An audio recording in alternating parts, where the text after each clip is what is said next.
La palabra conversación viene del latín conversatio. Esta a su vez viene de conversari, es decir, hablar juntos o dialogar. Conversari puede dividirse en dos partes: con, que sería juntos o unión, y versari, que viene de vertere, es decir, volverse o dirigirse hacia. Por otro lado, medianoche viene de media noctis, es decir, mitad de noche. Esta serie de emisiones de audio, de podcast podríamos llamarlos, se van a llamar conversaciones de medianoche, en el sentido primogenio de vertere, es decir, dirigirse hacia. Porque, claro, una conversación es una cosa entre dos y acá estoy solo. Pero, figurativamente podríamos imaginar a un oyente y ahí se completaría un poco el diálogo. La idea del podcast concretamente va a ser hablar de algún libro, generalmente libros de filosofía, de religión, de historia, leer algunos pasajes, comentarlos, comentar ideas y finalmente plantear algún tipo de conclusión. Si un hombre simplificador fuera al mismo tiempo un conquistador de masas y un captador de multitudes, si pudiera tomar los puntos esenciales del cristianismo, adaptar su moral al instinto de las muchedumbres, resolver la angustia de la predestinación mediante signos visibles, proporcionar a los individuos el medio de cerciorarse de su éxito temporal y su salvación eterna. En suma, si pudiera presentar la religión como una técnica de salvación que no excluyese la obediencia a los instintos, dicha religión tendría probabilidades de vencer, y pronto. ¿Ese hombre es Mahoma?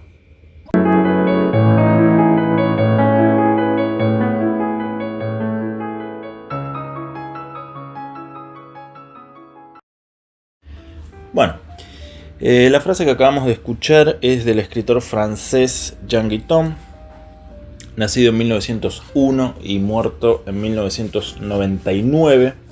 Fue un filósofo francés, católico. En vida se opuso al positivismo y al existencialismo. Tuvo un papel clave en lo que se denominó el Concilio Vaticano II. Escribió muchos libros sobre muchos temas. Muchos de ellos están traducidos. La verdad que tuvo evidentemente un éxito importante. Es un escritor muy interesante de leer porque aúna cosas que suelen ser difíciles que se encuentren en una misma persona.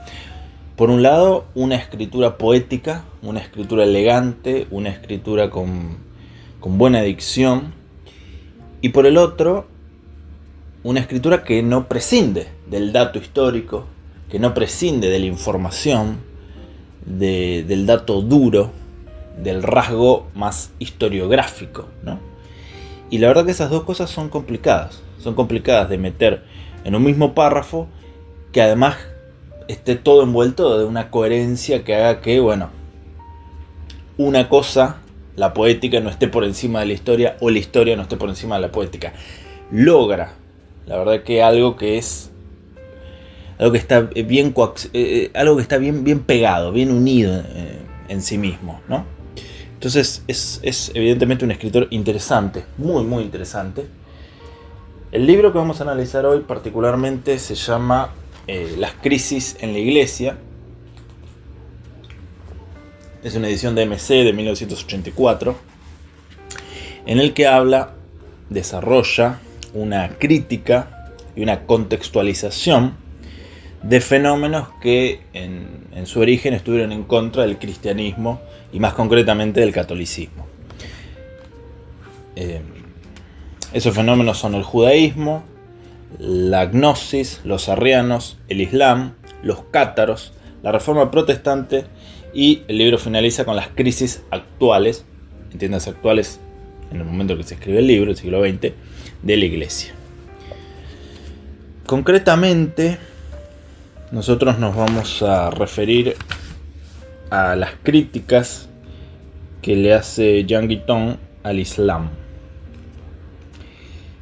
3 o 4 cosas que él dice que me parecen interesantes, tanto por lo que dice como por la forma en la que lo dice, la escritura, por eso vamos a pasar a leerlo, como para aportar un poco a un tema que es complicadísimo, ¿no? Como es el Islam. El primer punto que querría tocar es, dice Guitton, el Islam une puntos contradictorios. Es decir, es una religión que por un lado se pretende piadosa y por el otro lado permite una impiedad brutal. Que por un lado se presenta como caritativa y por el otro lado olvida la caridad. Que por un lado pretende contener los apetitos sexuales y del cuerpo y demás, y por el otro lado permite un desenfreno absoluto. Aúna puntos contradictorios. Bueno, me pasa que al estar leyendo el Éxodo, por ejemplo, por poner un ejemplo que lo recuerdo, que lo tengo fresco porque lo estoy leyendo, entre el capítulo 21 y el capítulo 23 del Éxodo, hay una parte donde, bueno, luego de que Moisés recibe los mandamientos y demás, Dios dice algo así como, tenés que ser bueno con los huérfanos y bueno con las viudas, porque de no serlo, las viudas o los huérfanos van a clamar hacia mí, yo voy a escuchar ese clamor y te voy a castigar. Y la forma en la que Dios te va a castigar es volviéndote huérfano o volviéndote una viuda. Es decir, eso también a mí me suena contradictorio, ¿no? Porque versículos más adelante se dice Dios es misericordioso. Bueno, evidentemente el Dios del Antiguo Testamento no es misericordioso. Hace falta ver la cantidad de calamidades que hace a lo largo de los textos. Y pongo como ejemplo esto porque, bueno, traigo a colación, ¿no?, esta idea de que, bueno, una religión, ¿no?, una doctrina puede manifestarse de manera contradictoria, algunos dirán complementaria. Es decir, desarrollar una piedad que va hacia un lado y una impiedad que va hacia el otro. Evitar el sufrimiento por un lado y prolongar el sufrimiento por el otro. Bueno, es una crítica que le hace Guitton al Islam, que evidentemente puede tener sentido, pero a la vez lo encuentro en otras religiones, en este caso en el judaísmo y en este caso concreto en el ejemplo que doy del Éxodo, ¿no? Es decir, que se pueda decir en un mismo capítulo que Dios es misericordioso y que a la vez, si no sos bueno con los huérfanos, si no sos bueno con las viudas, Dios te va a dejar huérfano o Dios te va a dejar viuda o viudo.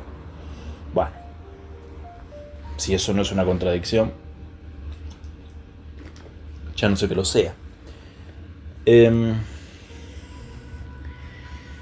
Dice, por ejemplo, en la página 121,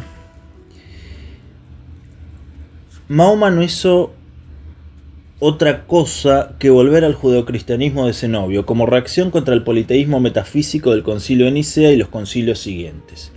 Esto equivale a reincorporar al Islam al concierto discordante de las herejías. El Islam sería una herejía por rechazo de crecimiento y desarrollo. En verdad, Mahoma recortó y simplificó. Detuvo el tiempo histórico, así como Josué había detenido el sol. Sin embargo, debemos subrayar una vez más que esta simplificación fue acompañada por un medio poderoso, el acuerdo de los contrarios.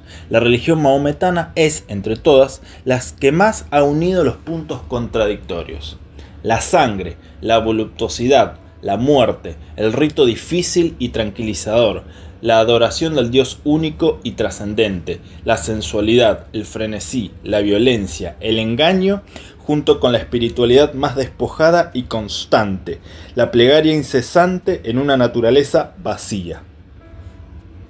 El Islam es la forma de vida religiosa mejor identificada con las miserias y grandezas de una raza hasta entonces despreciada, pero, como toda raza, inatacable por cuanto renacía y renace de sus raíces.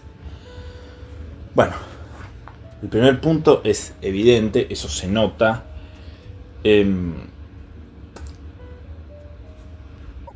Se nota, digo, que puede, y es común que aparezca esa ese doble movimiento en donde uno, por un lado, uno está obligado a ser piadoso y por el otro lado puede permitirse no serlo. Esto que en principio suena contradictorio, y obviamente en cierta medida lo es, también puede ser explicado de la siguiente manera. Uno tiene que ser piadoso o está obligado a ser piadoso para con los suyos, para la comunidad de creyentes, pero a su vez uno está obligado o empujado o solicitado a no tener piedad para aquellos que no creen, para los infieles y demás. Es decir, cuando se habla de defender a los pobres, cuando se habla de defender a los que sufren, a los que la pasan mal, etc. Bueno, en el Islam hay un carácter, obviamente, que está sujeto a la creencia. Es decir, se tiene que defender a aquellos que creen, se tiene que ayudar a los pobres de aquella religión que comparte el Dios con nosotros, Alá y demás. Por el otro lado, los infieles, bueno, el trato es distinto. Esto es una generalización del Islam. El Islam es una religión enorme en cantidad de personas, con lo cual las manifestaciones son infinitas. Esto es una generalización. Porque por supuesto que las miserias del cristianismo, las miserias del judaísmo están a la vista, han estado a la vista en la historia y lo están en estos momentos. Entonces, todas estas son generalizaciones. Aquellos que se sientan ofendidos, bueno, tiene que ver con que les cabe un poco esta generalización, nada más. Pero digo, ese suele ser un elemento. Es decir, se puede poner en una misma frase o expresar en una misma frase, por un lado, la pacificación y por el otro lado la intensificación de un conflicto, sí. En la medida en que uno busca pacificar o busca ser tolerante con los que creen lo mismo que uno, y por el otro lado generar discordia con los que no creen, con los que están del otro lado. Eso es un elemento y aparece, ¿no? Aparece mucho. Por otro lado, Guitton habla de que el cristianismo es una... El cristianismo, dice Guitton, eleva y simplifica al judaísmo, ¿no? Y que el Islam, en ese sentido, lo que hace es simplificar a su vez al cristianismo. Es decir, el Islam sería una especie de simplificación de una simplificación, que ya es el cristianismo. Las razones por las cuales Guitton dice que el cristianismo eleva y simplifica al judaísmo es... Bueno, lo de elevar puede ser discutible, para mí sí, pero puede ser discutible, pero lo de simplificar es evidente, ¿no? Es decir, ese conjunto de reglas, esas 613 reglas que aparecen en la Torá, son evidentemente simplificadas por Jesús, reducidas a prácticamente una, que es el amor. El amor a los enemigos, etc., ¿no? Pero detrás del cristianismo, es evidente, hay una especie de teología muy compleja, ¿no? La idea de que Jesús es el Hijo de Dios, pero a su vez Dios mismo. La idea de que hay un tercer elemento que es muy difícil de identificar, que es el Espíritu Santo. La idea a su vez de que son tres personas, pero a la vez son una, la Trinidad, etc. Bueno, es una cosa muy extraña. Lo que hace el Islam, dice Guitton, es simplificar al cristianismo, y lo simplifica, entre otras muchas razones, teológicamente. Obviamente, Mahoma es el profeta, no es Dios. Mahoma es simplemente aquel que recibe, simplemente, no es poco, aquel que recibe las enseñanzas de Alá por intermedio del arcángel Gabriel, que le va dictando aquellas revelaciones. Mahoma las recibe, luego las dicta, las comunica, las expresa y demás, y así, luego de la muerte de Mahoma, se va conformando el Corán, ¿no? Que en árabe significa simplemente el escrito, que es el conjunto de suras, el conjunto de revelaciones que Mahoma recibe. Están separadas en suras, lo que nosotros diríamos capítulos. La estructura interna del Corán es que se ordena de mayor a menor. Las revelaciones más extensas están al principio, las más cortas están después.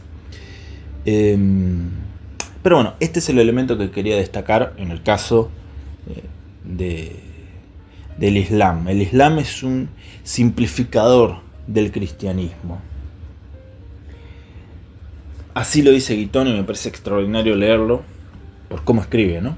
Dice, como toda revolución religiosa, el cristianismo es, en cierto sentido, un esfuerzo hacia una mayor densidad y pureza. Jesús simplifica y eleva a Moisés. A causa de la mayor simplicidad de sus prácticas y su código de obligaciones, de su concentración total en la persona misteriosa de Jesucristo, el cristianismo tiene un alcance más universal que el judaísmo, recargado de ritos. Su mismo éxito nos demuestra que respondía a las aspiraciones inconscientes de las masas, las que con frecuencia necesitan una religión más simple que aquellas que les ofrecen comúnmente. Empero, su dogma elevado, su moral exigente que le pedía al hombre que renunciara a sí mismo, venciera el egoísmo y, más que adorar, amara, fijaron límites a la propagación del cristianismo. Ante estos 6 siglos de triunfos y resistencia, se podría deducir qué forma de religión tendría mayores posibilidades de expansión inmediata en una civilización todavía impregnada de paganismo, habitada y ocupada por un cristianismo naciente y mal asimilado aún. ¿Qué tipo de religión triunfaría?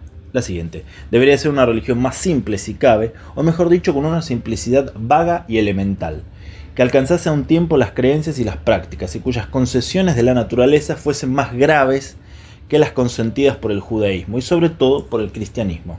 Se podría imaginar una especie de mezcla de todos los aspectos más atractivos del misticismo y todas las facetas más seductoras de la conquista y la libertad carnal. Bueno, este es un elemento que va a desarrollar Guitton en la página 113 de su libro, porque claro, a diferencia de Mahoma, a diferencia de Jesús, que durante toda su vida, a partir del comienzo del ministerio público, a los 30 años hasta su muerte, es un profeta, Mahoma tiene evidentemente 2 partes bien diferenciadas en su vida. Por un lado, sí, al principio es un profeta tolerante con las tribus judías y cristianas, porque a fin de cuentas, bueno, todos tenemos un origen común, todos venimos de Abraham y demás. Pero lo que Mahoma puede tolerar como profeta, cuando luego pasa a ser político militar, bueno, eso ya es intolerable. Es decir, cuando tiene el poder de dictaminar leyes y demás, la libertad de los cristianos y de los judíos se ve coartada enormemente, así como otro tipo de libertades.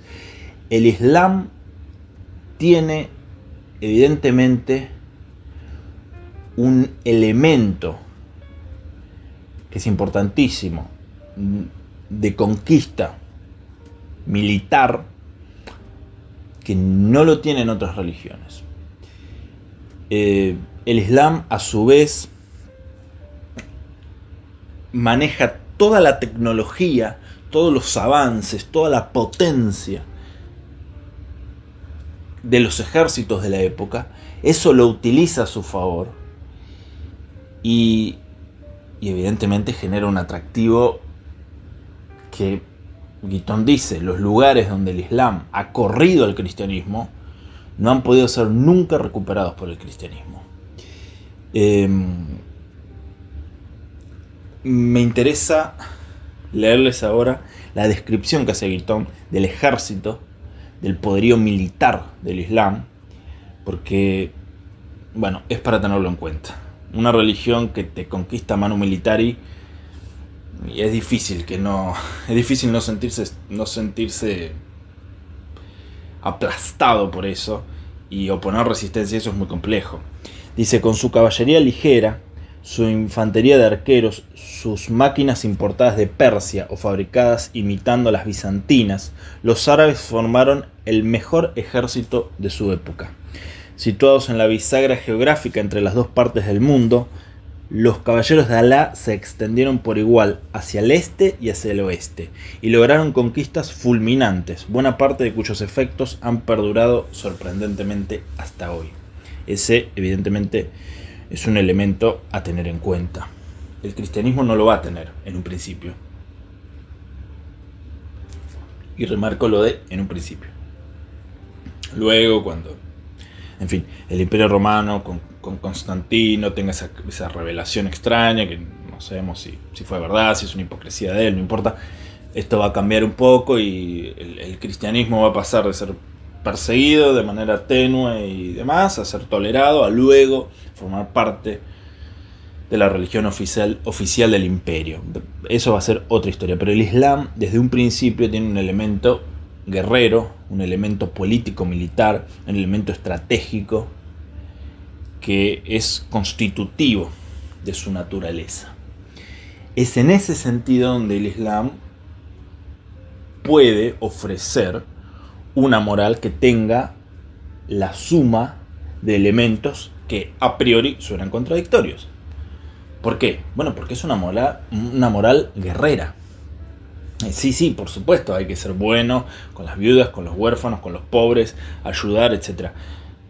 Pero también somos guerreros, también estamos en el campo de batalla. En el campo de batalla las reglas pierden límites claros. Entonces, el Islam mezcla elementos que suenen contradictorios y que evidentemente lo son. Hay una descripción muy bonita en la página 111 del libro de Mahoma. Dice: Mahoma hablaba contra los abusos de los comerciantes y los ricos y formaba con los desheredados el futuro grupo de predestinados. A raíz de esto, el profeta vio alzarse contra él a los propietarios y a los conservadores. En una fecha que posteriormente se fijó como el 16 de julio del 622, abandonó la Meca y marchó a Medina, donde lo recogieron unos mercaderes de Yatrib. A partir de esta égira o emigración se cuentan los años de la era musulmana. Evidentemente el discurso de Mahoma ofendía a muchas personas. Y este primer podcast que estoy intentando ver cómo me sale, evidentemente el tema no es simplemente Mahoma, evidentemente el tema es más bien el Islam y concretamente la forma en la que lo desarrolla Guitton en su libro. Eso es lo que me interesa. Pero en un futuro sí podríamos hablar específicamente de Mahoma, que es un personaje riquísimo. Pero en este caso me gustaría más que nada hablar de estas cosas, de estos elementos que componen el Islam. En la página 112, por ejemplo, vuelve a repetir los elementos de la guerra y la importancia que tienen en el Islam. Dice: para afirmar la unidad de su primera comunidad, que era bastante heterogénea, y mejorar sus recursos, Mahoma emprendió razias contra los infieles. Al atar un estandarte blanco a la lanza de Hamza, el primer jefe de una partida de 30 hombres, Mahoma imprimió un carácter sagrado a unos actos de bandidaje que formaban parte de la tradición árabe. Al parecer, los musulmanes nunca exaltaron la sangre vertida por el mártir que atestigua, sino aquella derramada por el soldado que conquista para Alá. Su paraíso se extiende bajo la sombra de las espadas. Desde hace mucho tiempo el islamismo ha convertido la guerra santa en su acción principal, en tanto que las otras religiones solo la preconizan accidentalmente. Bueno, el elemento de la guerra, el elemento de la fuerza, el elemento del avance militar, el elemento de la simplificación teológica y de mezclar cosas que son contradictorias, tanto en apariencia como en la realidad. Todo esto forma parte del Islam. Y el Islam tiene que ser estudiado. El Islam tiene que ser pensado con el mayor respeto que uno pueda tener. Aunque la palabra respeto no me gusta, porque para mí respeto es darle valor a una cosa. La palabra tolerancia, a su vez, me parece también. La tolerancia creo que es una palabra que la pueden usar solamente aquellos que están o que creen estar un escalón por encima, que tampoco es mi caso. Bueno, no sé. Me interesa el Islam, me interesa como religión, me interesa evidentemente como un desprendimiento de una... como un desprendimiento lejano del cristianismo y todo ello unido, unificado al judaísmo como las tres grandes religiones del planeta, evidentemente tiene una importancia capital en ese sentido. Y hay un último elemento que estaría bueno tratar rápidamente, que es la composición del Corán, que obviamente Guitton lo refiere y dice lo siguiente. Dice: este soñador, Mahoma, este soñador angustiado y violento, que había dejado mecer su espíritu al compás de las largas y lentas caravanas, fue presa del trance extático del mismo modo en que los hechiceros eran atrapados por los genios o espíritus del aire. Creyó en aquello que se expresaba en su interior. Como los adivinos de la antigua Arabia, los nabíes o profetas judíos y los primeros místicos cristianos que hablaban o escuchaban lenguas desconocidas. Mahoma recibió una revelación y tuvo la audacia y la inocencia de apuntarla textualmente. Alá le hablaba por intermedio de Gabriel, sentado sobre un cojín de brocado y seda. Mahoma gruñe como un camello joven. El ángel le muestra un paño en el que está escrita la revelación y se la lee. Mahoma la recita. De este modo, el libro es recibido desde el cielo, cual un envío lanzado en paracaídas en el instante absoluto del desierto, en vez de ser compuesto por los profetas y sacerdotes a lo largo de los siglos, como sucedió entre los judíos. Además, Mahoma no confió a la escritura la experiencia prolongada, lenta y polifónica de un pueblo, como en la Biblia judía, ni la palabra pública del enviado, como en el Evangelio, sino el poema de un alma, o más bien, la transcripción psicoanalítica de un inconsciente personal inspirado.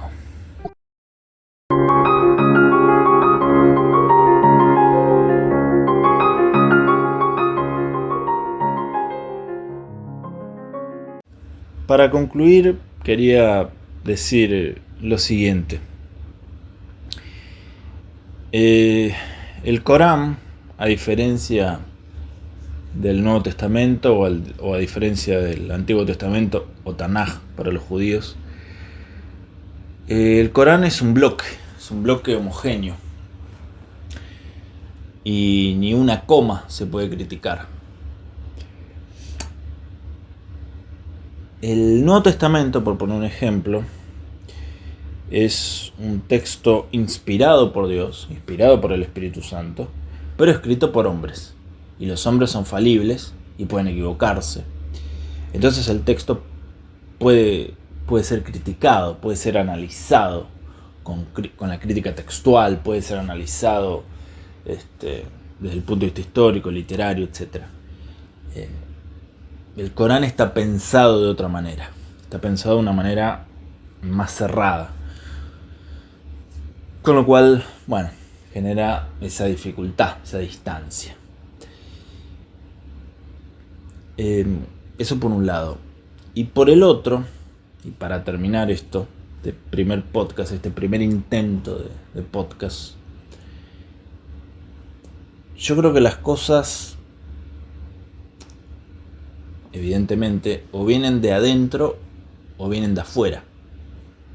Es decir, o Dios existe y uno recibe sus revelaciones de ese Dios, o Dios no existe, o existe pero las revelaciones que cree uno recibir, no. Hay solamente dos posibilidades. Sí, no quiero ser irrespetuoso, pero tanto en el Islam con Mahoma, tanto en el cristianismo con Jesús. Bueno, por ejemplo, en el cristianismo con Jesús, si Jesús afirmó ser el Hijo de Dios, bueno, ¿cuántas posibilidades hay ante esa afirmación de ser cierto, no? Bueno, dos. O estaba loco o era el Hijo de Dios. En el caso de Mahoma, evidentemente hay dos o tres posibilidades, como mucho, ¿no? O efectivamente recibió las revelaciones de Alá, con lo cual el Islam es la religión verdadera, es una posibilidad. O dice Guitton, no es otra cosa que la transcripción psicoanalítica de un inconsciente personal inspirado, o Mahoma era un hipócrita y un mentiroso. Solamente hay esas tres posibilidades. ¿Cuál es la cierta? No lo sé. Pero creo que no hay más posibilidades que esa. Porque digo, o las cosas vienen de afuera, entonces hay algo, hay una realidad que está por encima de nosotros, o las cosas vienen de nosotros mismos. O Dios existe y está fuera de nosotros, o Dios es apenas una creación humana. No lo sé. No sé cuál de esas dos posibilidades es real. Pero una tiene que ser.